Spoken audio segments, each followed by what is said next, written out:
ఆంధ్రప్రదేశ్ రాజకీయాల్లో మరోసారి liquor scam వ్యవహారం తీవ్ర చర్చకు దారితీసింది. ఎన్ఫోర్స్మెంట్ డైరెక్టరేట్ దూకుడు పెంచడంతో ఈ కేసు కొత్త మలుపు తిరిగింది. ఇద్దరు కీలక వ్యక్తులను అరెస్టు చేయడం ఇప్పుడు రాష్ట్ర రాజకీయాల్లో హాట్ టాపిక్ గా మారింది.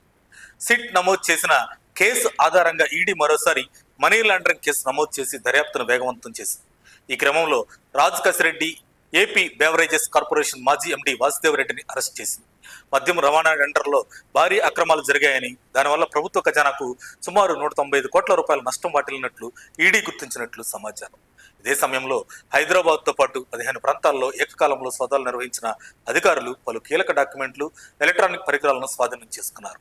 గతంలోనే ఈ కేసులో 100 కోట్ల విలువైన ఆస్తులను అటాచ్ చేసిన ఈడీ ఇప్పుడు ఆర్థిక లావాదేవీలపై మరింత లోతుగా విచారణ కొనసాగిస్తుంది.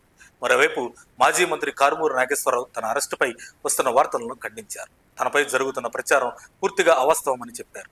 ఆయన కుమారుడు సునీల్ కూడా తమ కంపెనీ లావాదేవీల వివరాలను అధికారులకు అందించామని, ఈ లిక్కర్ స్కామ్తో తమకు ఎలాంటి సంబంధం లేదని స్పష్టం చేశారు. ఇక ఈ కేసులో మరోసారి పలువురు మాజీ అధికారుల, రాజకీయ నాయకుల పేర్లు చర్చల్లోకి రావడం ప్రాధాన్యత సంతరించుకుంది. వైసీపీ ప్రభుత్వ హయాంలో లిక్కర్ బ్రాండ్ల ఎంపిక, టెండర్ల కేటాయింపు, ఆర్థిక లావాదేవీల్లో అక్రమాలు జరిగాయని ఆరోపణలపై ఈడీ విచారణ కొనసాగుతుంది. ఈ దర్యాప్తు ఇంకా ఎలాంటి మలుపులు తిరుగుతుంది? మరిన్ని కీలక అరెస్టులు ఉంటాయా, లేక విచారణలో కొత్త విషయాలు వెలుగులోకి వస్తాయా? ఇప్పుడు ఆంధ్రప్రదేశ్ రాజకీయాల్లో ఇదే అత్యంత ఆసక్తికర చర్చగా మారింది. ఈ వ్యవహారంపై మీ అభిప్రాయం ఏమిటి? కామెంట్ చేసి తెలియజేయండి. మరిన్ని అప్డేట్స్ కోసం మా కాయ్ టీవీని సబ్స్క్రైబ్ చేసుకోండి.